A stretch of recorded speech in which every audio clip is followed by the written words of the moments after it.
In southern Kazakhstan, where the steppe meets the old Silk Road, thousands of people travel by informal taxi every day, flagging down private cars at train stations, negotiating a fare, and trusting a stranger to get them home. It's how life works out there. But in the winter of 2011, someone began using that trust as a trap. Over 5 months, 11 women were raped and murdered across 2 countries, their bodies dumped along desolate highways. Police in 2 nations were desperately hunting for answers. And all they had was the description of a car.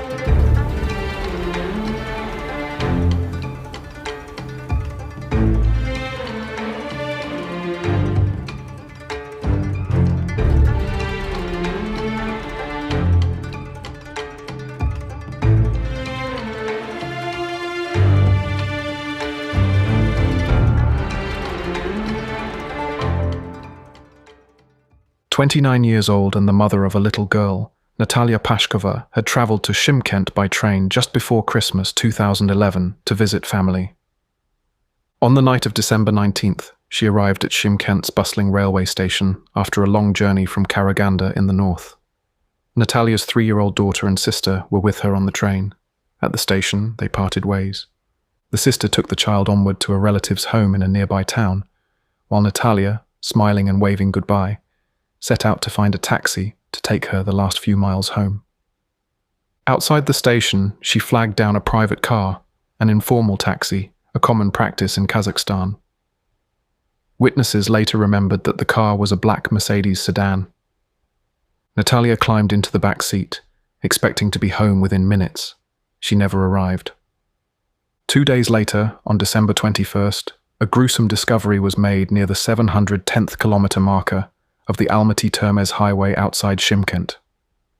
A woman's body lay sprawled by the desolate roadside, as if dumped in haste. It was Natalia. She had been sexually assaulted and then strangled. The killer had used the shoelace from one of her own sneakers as a ligature. Natalia's suitcase was gone, along with a laptop computer she had been carrying, her gold earrings, and a small amount of cash. Only 500 Kazakh tenge, the equivalent of just a few dollars. Robbery appeared to be one motive, but the savagery of the crime suggested something more. Investigators from the Shymkent City Police surveyed the bleak scene in shock. A young mother had been violated and killed for nothing more than some jewelry, a laptop, and pocket money. Kazakhstani police immediately opened a murder investigation. They questioned everyone they could find who had been at the train station that night.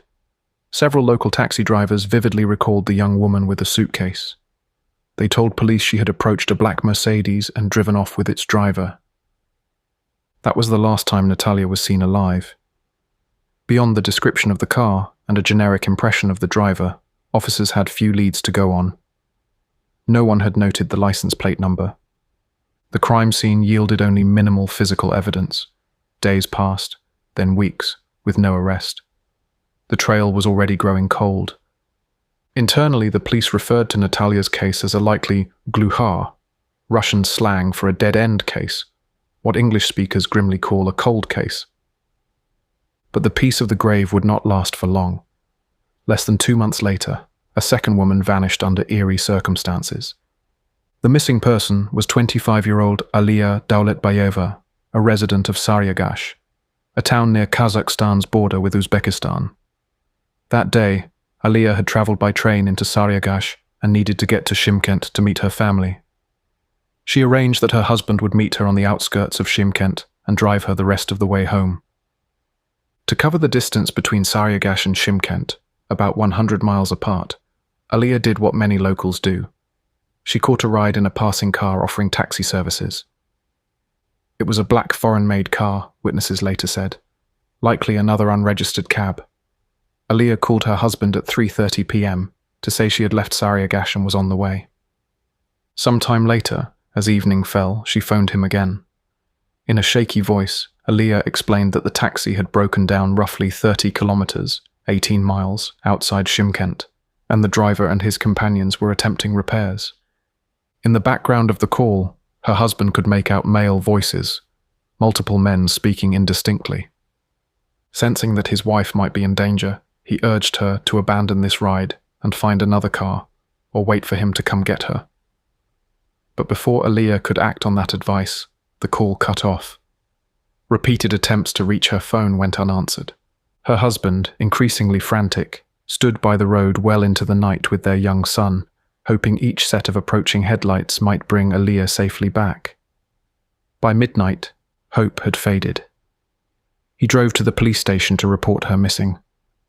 2 days later, on February 12, 2012, the mystery of Aliyah's disappearance met a tragic end. Local villagers walking in the open steppe, not far from a main highway route into Shymkent, came upon the body of a young woman partially covered in snow. It was Aliyah. She had been raped and then smothered to death. Her personal belongings were nowhere to be found. The killer had taken everything. The manner of death and the circumstances were chillingly similar to the Pashkova case. Another stranded female traveller, another isolated roadside location, another brutal sexual assault and strangulation. And once again, a black private taxi was the last known context in which the victim was seen alive. By the time Aliyah's body was recovered, detectives in Shymkent knew they likely had a serial attacker on their hands. 2 cases make a pattern. Investigators noted that both victims were women who had been traveling alone and had disappeared after accepting rides from strangers in black cars. Both had been raped and strangled, with their valuables stolen. The link was too strong to dismiss.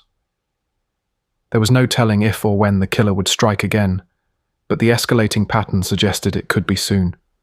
Police redoubled their efforts, scrambling to find a suspect before more lives were lost. They quietly warned women in the area to be cautious about private taxis. Unofficially, some officers began referring to the unknown perpetrator as the Black Mercedes Man, or even the Taxi Maniac. A sense of urgency and dread gripped the Shymkent Criminal Investigation Division. Their worst fears proved justified. In early March 2012, 2 more women fell victim in rapid succession.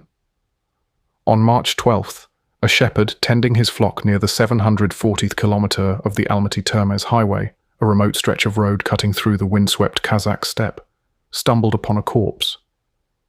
The victim was later identified as 40-year-old Sulushash Akimbayeva, a local woman who had recently travelled down from Astana, Kazakhstan's capital, by train.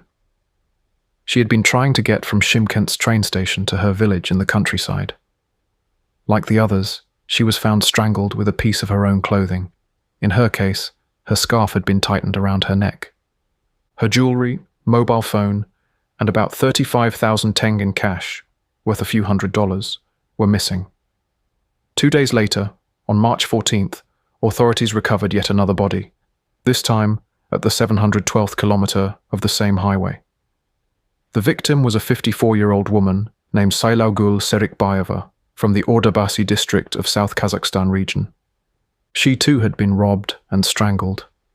Later investigation showed that Saylaugul had been hurrying to get home on March 8th, International Women's Day, ironically, and, despite knowing about the rumours of a dangerous taxi driver, she had let her guard down and accepted a ride from a black Mercedes that day. It cost her her life. 4 murdered women in less than 4 months. The pattern was undeniable now. A serial killer, or killers, was stalking women in the Shymkent region. The series of killings spanned a wide range of ages and backgrounds among the victims, which initially puzzled investigators. Natalia was 29, Aliyah 25, Sulushash around 40, and Saylaugul in her mid-50s. Some were local Kazakh women. One, Aliyah, was an Uzbek citizen travelling in Kazakhstan. By ethnicity, by age, even by appearance, the victims had little in common. The only thread connecting them was how they had died. The police concluded that a serial killer was operating in South Kazakhstan province, likely using the guise of a taxi driver to hunt for victims. News of the murders spread fast and struck fear into the community. In Shymkent and the surrounding towns, word-of-mouth warnings proliferated. An unknown maniac was targeting women who travelled alone. Many people, especially women, grew wary of accepting rides from private cars. Some stopped taking unofficial taxis altogether, opting for buses or arranging male relatives to escort them. The police, however, did not immediately go public with full details, possibly to avoid provoking panic. Kazakhstan in 2012 did not have a widespread culture of publicizing an active serial killer investigation. These were the first known serial murders in the region since Soviet times. Still, the local media picked up on the story as the body count grew, and the mystery killer earned a nickname in the press, the Taxi Maniac. Behind the scenes, the authorities threw all available resources into the investigation. The chief of police for South Kazakhstan province formed a special task force in March 2012, consolidating the 4 murder cases into one operation. The best detectives in the region were assigned, joined by experienced officers sent from the Interior Ministry in the capital. Colonel Sakin Kojamuratov, who headed the Criminal Investigation Department, later recalled that the city was gripped with anxiety and that his team had a clear mandate: find the killer, fast. Day and night we worked to identify the possible suspects, Kojamuratov said. Investigators essentially lived at the office, poring over clues and brainstorming leads. They began by focusing on the most obvious pool of suspects: local taxi drivers. Plainclothes officers descended on Shymkent's train station at all hours, observing and taking down license numbers of any black Mercedes sedans offering rides. They compiled lists of all individuals in the city known to operate unregistered cabs, locally nicknamed Bombili or Bombila, meaning gypsy cab drivers. Every private cabbie anywhere near the station came under scrutiny. Detectives interviewed scores of drivers, some sources say hundreds, and took fingerprints from many of them. They also checked each driver's alibi against the dates of the murders and ran criminal background checks. Unfortunately, this tactic yielded no prime suspect. The majority of the local taximen were cleared. They either had clean records or solid alibis, and none matched a DNA profile that crime scene analysts were working to develop from forensic evidence.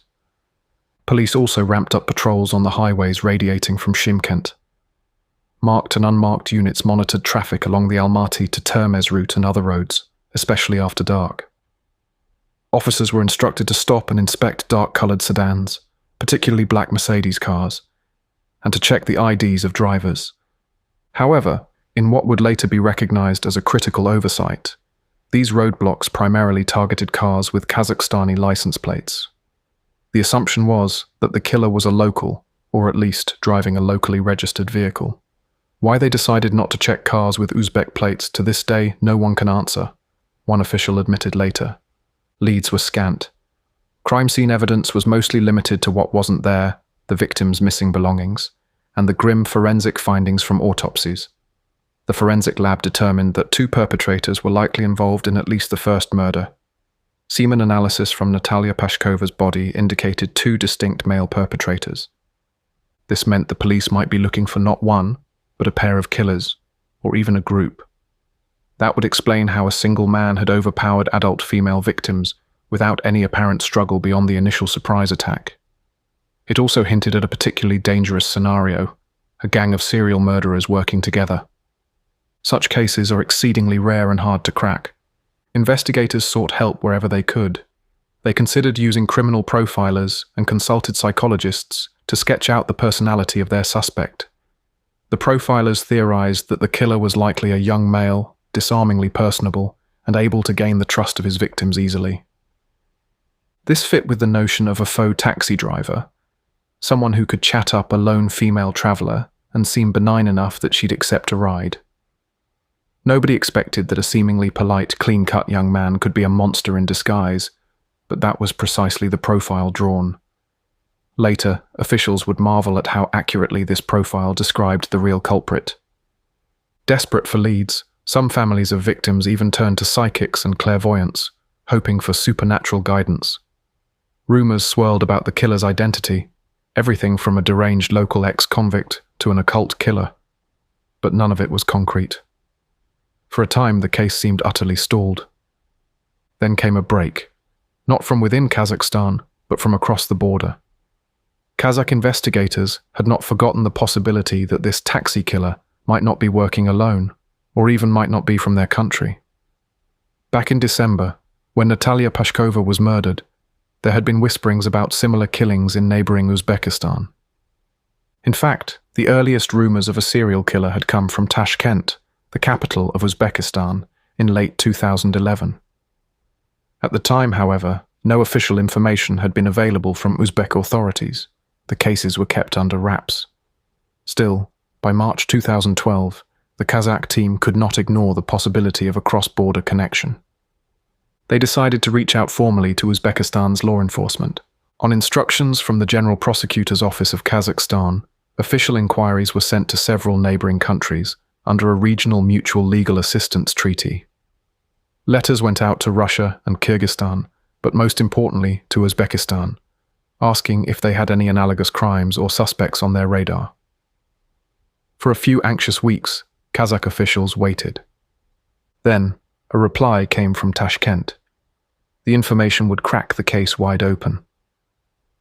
Uzbekistan's Ministry of Internal Affairs reported that they had indeed been grappling with a spree of murders targeting women in late 2011. In the city of Tashkent and surrounding region, 7 women had been killed between November 2011 and early 2012 under strikingly similar circumstances to the Shymkent murders. The Uzbek victims had likewise been robbed, raped and strangled, their bodies dumped in deserted places. In 2 of those cases, the assailants had set the victims' corpses on fire after the murder, specifically burning the pelvic area, in a crude attempt to destroy DNA evidence. Just as in Kazakhstan, the word maniac, had spread quietly among residents in Tashkent, but officials there had kept the investigation strictly secret, with no public warnings issued. Now, through confidential channels, Uzbekistan was confirming to the Kazakhs that the pattern was the same. Identical, in fact. And crucially, they had a suspect. Uzbek investigators by that time had strong suspicions about an individual they believed was behind the killings on their side of the border. His name was Polatbay Turganbekovich Berdaliev.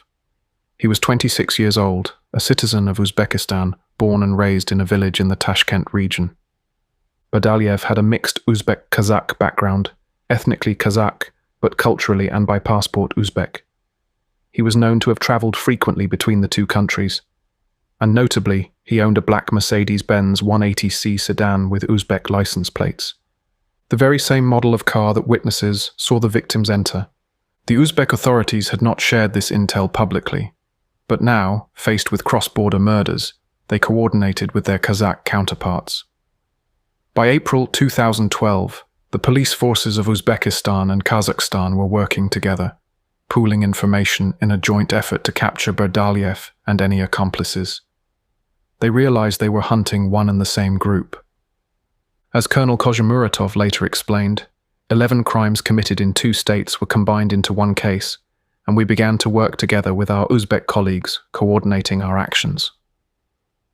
For the first time, a comprehensive picture of the binational crime spree emerged. In a 5-month period from November 2011 to March 2012, a gang of killers had raped and murdered at least 11 women, 7 in Uzbekistan and 4 in Kazakhstan. 5 of the victims were Uzbek citizens, and 6 were Kazakh, indicating the predators targeted women of opportunity, regardless of nationality.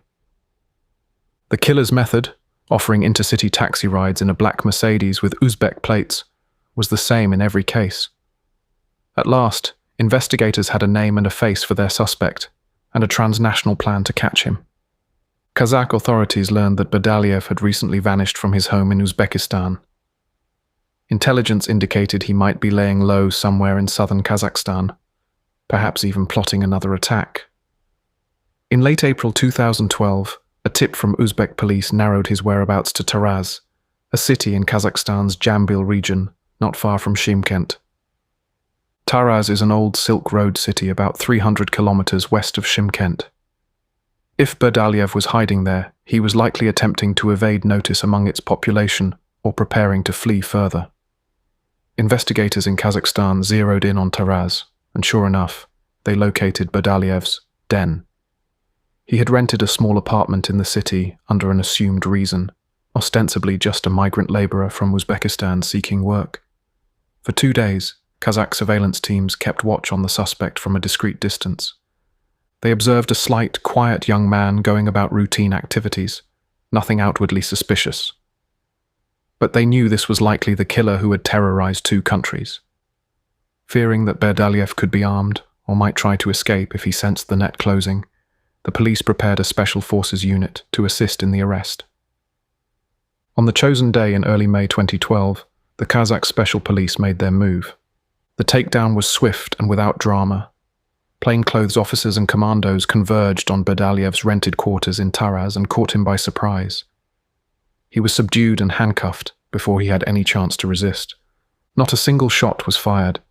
Witnesses recall the arrest was so calm that neighbors scarcely realized a notorious criminal was being taken away. Berdaliev, the suspected taxi maniac, was now in custody. Almost immediately, the facade of the quiet, unassuming young man dropped. Once inside an interrogation room, confronted with evidence and separated from any co-conspirators, Berdaliev began to speak. To the astonishment of the investigators, he confessed openly and in chilling detail to the entire litany of crimes. Faced with what he perceived as the inevitability of punishment, he seemed almost eager to brag about his exploits. He admitted to all 4 murders in Kazakhstan and all 7 murders in Uzbekistan, recounting each attack one by one. Sitting across from him, seasoned detectives struggled to mask their shock as Berdaliev calmly described how he had ambushed, violated, and strangled woman after woman. He remembered the crime scenes down to the smallest gruesome details that only the killer could know. In that interrogation room, the full scope of Berdaliev's brutality became clear, and even hardened police veterans were appalled. Berdaliev did not intend to shoulder all the blame himself, however. From the outset, he implicated an accomplice, Abdusait Ormanov. Ormanov, he explained, was his close friend and partner in crime. The two had known each other since school days. According to Berdaliev's confession, Ormanov had been directly involved in many of the murders. In fact, Ormanov was with him during the very first killing of Natalia Pashkova in Shymkent. "We did everything together," Berdaliev admitted of their relationship. In most of the rape murders committed on Uzbek soil, Ormanov had been by Berdaliev's side as well, acting as a co-rapist and co-strangler. The picture emerged of not a lone serial killer, but a small gang of at least 2 and as many as 4 men working in concert to prey on women. Armed with Berdaliev's testimony, Kazakh authorities immediately alerted their Uzbek counterparts that Ormanov was likely back in Uzbekistan. It didn't take long. Within days, Abdusait Ormanov, 26, was tracked down and arrested by Uzbek police. He was picked up in his home district in Tashkent region, reportedly without incident. The 2 main culprits, the ringleader and his right-hand man, were now behind bars. At a press briefing in Shymkent in May 2012, officials from the Kazakh Ministry of Internal Affairs announced the successful takedown of a transnational gang of false taxi drivers. The reign of terror on the highways was over. With Berdaliev and Ormanov in custody, investigators in both countries set about consolidating the case with concrete evidence. They now had confessions, but confessions alone would not suffice in court, especially if the suspects later recanted. Fortunately, the joint investigation had amassed a trove of supporting proof. Forensic technicians matched DNA evidence from the crime scenes to the suspects. Biological traces found on the underwear of Natalia Pashkova contained DNA belonging to both Berdaliev and Ormanov. That scientific link corroborated the theory of 2 perpetrators and tied them directly to at least 1 murder. Searches of Berdaliev's residences turned up stolen items from the victims. In Berdaliev's parents' home in Uzbekistan, officers found a woman's handkerchief that one victim had carried. Berdaliev had given it as a gift to his own mother, a chilling keepsake of his crime. Even more startling, jewelry taken from some of the murdered women was discovered in the possession of Berdaliev's fiancée. He had been gifting his bride-to-be with the baubles of dead victims, and she had worn them, unwittingly flaunting evidence of his atrocities. Investigators also conducted an exhaustive analysis of cell phone records and border-crossing logs, aligning them with the timeline of the murders. The data showed that Berdaliev crossed the Kazakhstan-Uzbekistan border on each of the dates that corresponded with the killings in South Kazakhstan. His entries and exits matched perfectly with the occurrences of the crimes, placing him in Kazakhstan when each Kazakh murder happened, and back in Uzbekistan when the Uzbek murders occurred. Additionally, Witnesses in Uzbekistan came forward, now that the case was blown open, to identify Berdaliev or Ormanov as the men who had been seen with some of the victims there. In one Uzbek case, a survivor, a woman who had managed to escape an attempted attack, later identified Berdaliev from a lineup, solidifying his role as the predator. Bit by bit, every element of the puzzle fell into place. The evidence was overwhelming. As investigators dug deeper into Berdaliev's life history, a portrait of a sociopath in the making emerged. Berdaliev came from what was described as a relatively normal family in rural Uzbekistan. His parents were ethnic Kazakhs living in the Uzbek Soviet Socialist Republic. His father served as an officer in the Uzbek prison service, a position of some authority. Young Berdaliev was raised in comfortable circumstances, and perhaps as a result, he developed a spoiled sense of entitlement from an early age. But there was a darkness in him that surfaced when he hit his mid-teens. In the early 2000s, while still a high school student, Berdaliev and his closest friend, Abdusait Ormanov, perpetrated a horrendous crime. They raped several of their own female classmates. The victims were brave enough to go to the authorities, and the two boys were actually arrested. It seemed that justice would catch up with Berdaliev while he was still a minor. But then the case inexplicably evaporated. The girls and their families withdrew their complaints, and no charges were filed. According to later investigations, Berdaliev's father used his connections and exerted pressure to protect his son. A deal was arranged quietly. The victims' families were persuaded or intimidated into dropping the matter. Thus, Berdaliev and Abdusait faced no consequences for the rapes. This miscarriage of justice proved fateful. It taught Berdaliev the wrong lesson, that he could get away with serious crimes and that victims could be silenced. The thrill of those early assaults, combined with the absence of punishment, only fed his sense of power. Years later, during questioning, Berdaliev candidly admitted that the memories from the past, those high school rapes, had fueled his desire to commit new crimes. The excitement he felt during those first attacks became something he craved to relive. After finishing school, Berdaliev drifted. He left Uzbekistan for a time and moved to Kazakhstan, ostensibly to attend college or find work. By his late teens, he was living in the city of Almaty, doing odd jobs and petty theft to make ends meet. In 2007, at age 20, he was caught committing a robbery in Almaty, an armed theft that landed him in court. This time, his father could not shield him. A Kazakh court convicted Berdaliev of robbery and assault, sentencing him to 6 years in prison. He served his term in a prison colony near Shymkent, coincidentally back in South Kazakhstan, where his later crimes would occur. In prison, Berdaliev was disciplined enough to win parole after serving roughly half his sentence. In 2010, he was released early for good behavior. During his incarceration, he had struck up a correspondence with a young woman and even married her while behind bars. That marriage did not last long once he was free. They separated shortly after his release. Back in Uzbekistan in 2010, Berdaliev seemed to quickly find another love interest. He courted a new girlfriend, and his family took her in as his fiancée for a time. There are reports that the fiancée's parents were opposed to the match, perhaps sensing something off about him. But Berdaliev persisted and managed to gain their consent to marry. Outwardly, Berdaliev might have appeared to be settling down into ordinary life. In reality, he was harboring violent urges and plotting his next move. After prison, one of the first things Berdaliev did was acquire a car, the black Mercedes that would become his killing tool. According to case records, his mother helped him buy the Mercedes-Benz on a used car market in late 2010, paying around $11,000 for the vehicle. The idea was that Berdaliev would make an honest living with this car, working as an informal taxi driver to support himself and his future wife. Indeed, he did begin operating the Mercedes as a gypsy cab around Tashkent. But soon, his darker impulses took over. By late 2011, Berdaliev set his deadly plan in motion. He had an ideal cover, posing as a friendly private taxi driver in a region where thousands of people rely on informal rides. Police psychologists later noted that Berdaliev was charming with women, socially adept and mild-mannered in appearance. He used this to his advantage, easily striking up conversations with female travelers. As he later recounted, ordinary consensual intimacy did not satisfy him. Being with willing girlfriends brought him no real pleasure.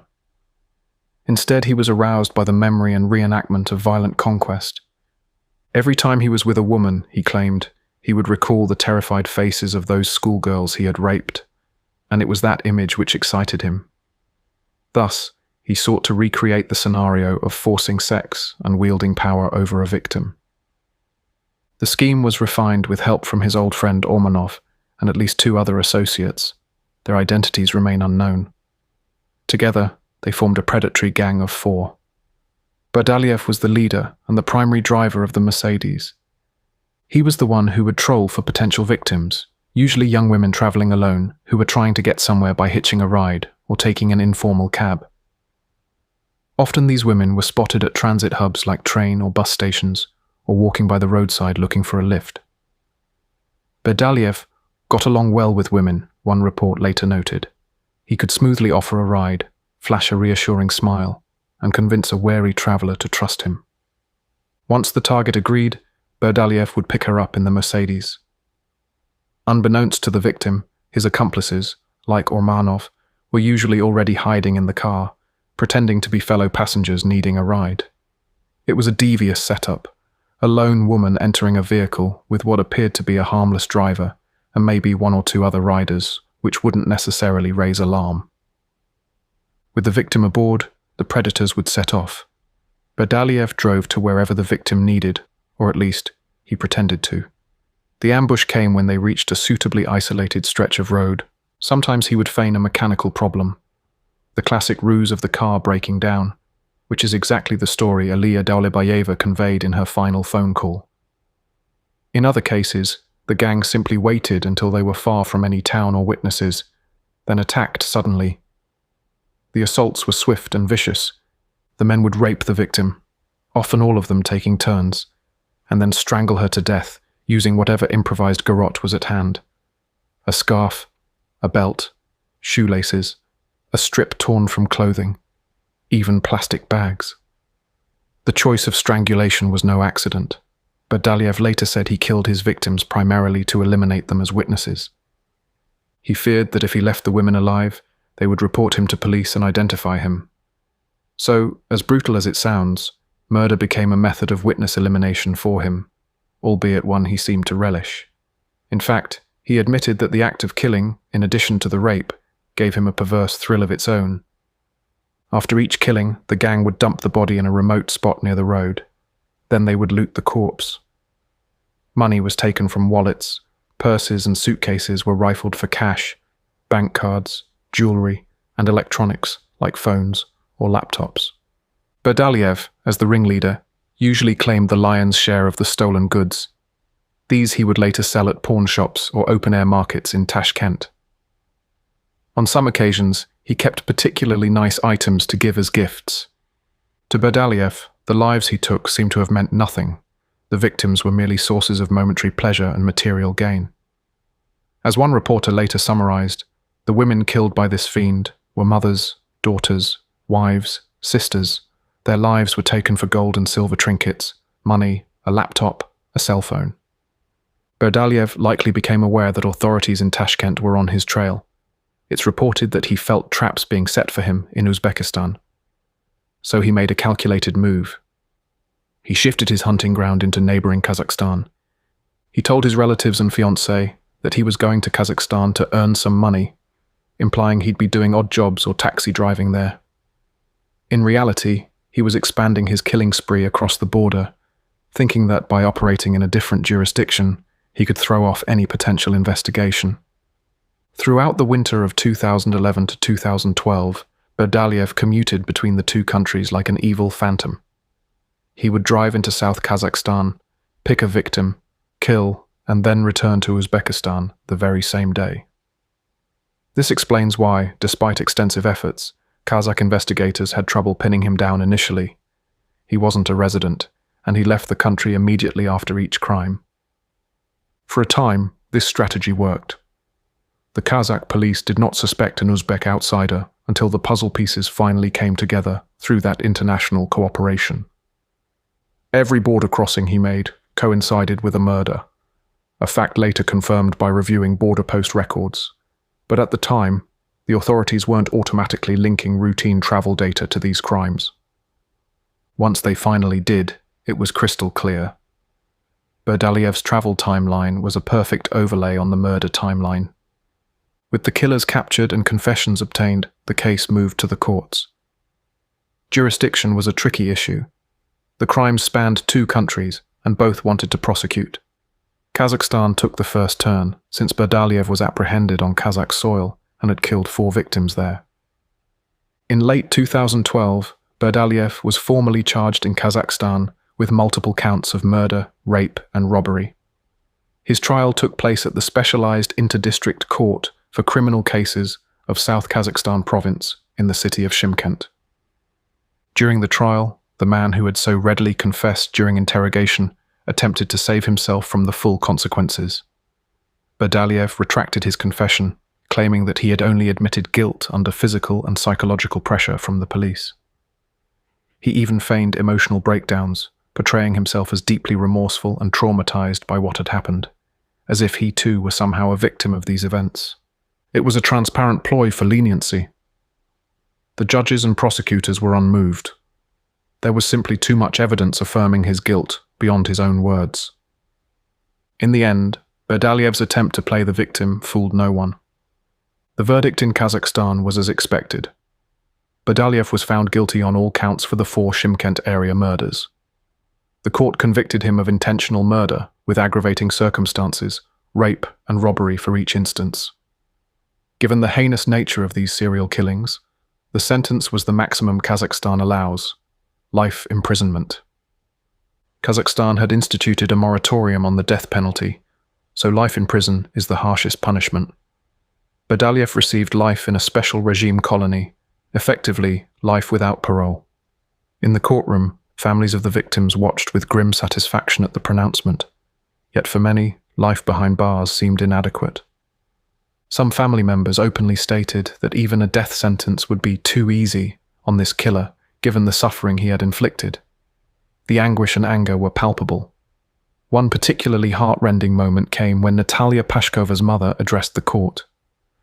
The grief-stricken woman held a photo of her daughter as she spoke. She recalled how, according to the investigator's account, Natalia had begged for her life in her final moments. "My daughter pleaded with them. 'Take everything I have, just leave me alive. I won't tell anyone,' the mother cried, her voice breaking. 'I won't tell anyone. Just let me live.' But her pleas meant nothing to the killers. Hearing this testimony in the courtroom moved many to tears. Even the judges were shaken by the sheer cruelty revealed. In the end, though, justice, as much as was possible, had been served on Kazakh soil. The taxi maniac would never walk free in Kazakhstan again. However, the story was not over. Kazakhstan had punished Berdaliev for 4 murders, but there were still the 7 victims in Uzbekistan.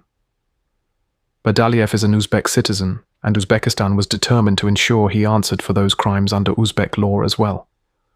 After the Kazakh trial, arrangements were made for Berdaliev's extradition to Uzbekistan.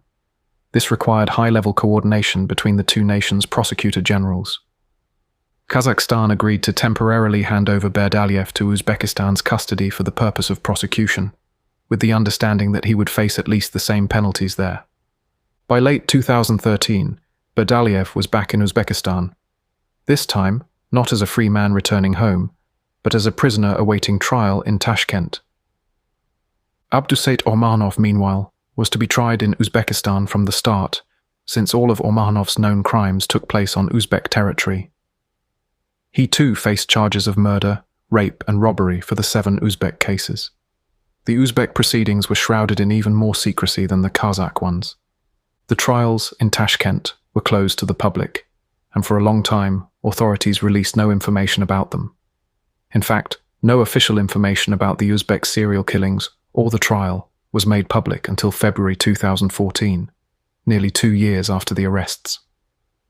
The Uzbek government had tightly controlled news of the case, presumably to avoid public unrest or criticism. Families of the Uzbek victims knew the perpetrators were caught, but they heard little detail. It wasn't until an Uzbek prosecutor named Azizbek Nazarov gave a statement that the public got the full story.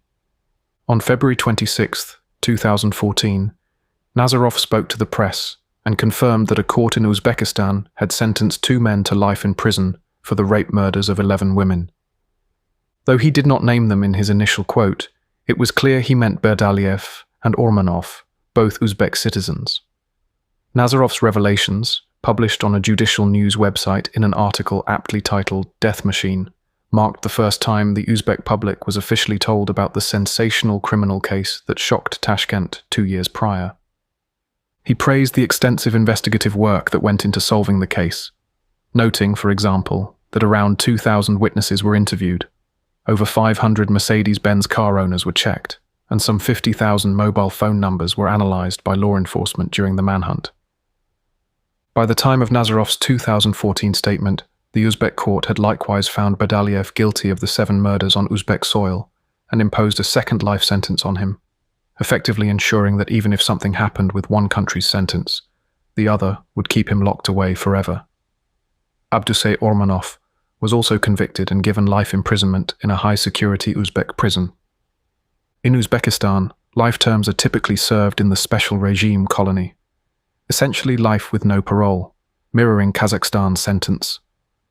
There remained the matter of Berdaliev's 2 other unidentified accomplices, the ones who had helped him and Ormanov during some of the attacks. Berdaliev had mentioned 2 other men in his confessions.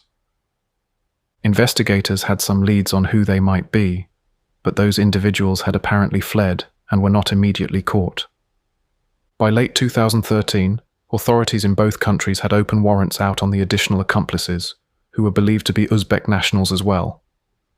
Their names have never been released publicly, likely pending their eventual capture. As of the last reports available, those 2 remained fugitives. It's possible they fled Uzbekistan for a third country or changed identities, but given the detailed knowledge law enforcement had, thanks to Berdaliev's testimony, it's also possible they have since been quietly apprehended.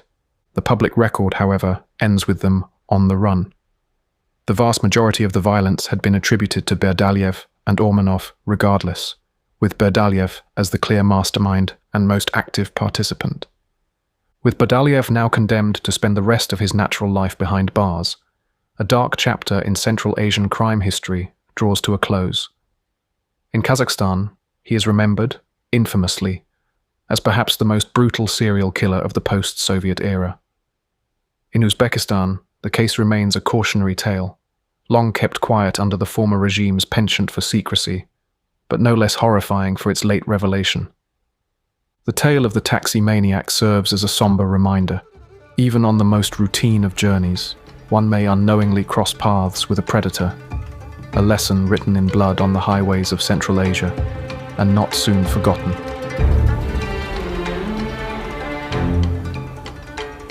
Thanks again for listening, and thank you so much for all the great reviews. If you enjoy hearing true crime cases that are rarely covered in English, please consider subscribing. It really helps the show grow and lets us keep bringing you stories you won't find anywhere else.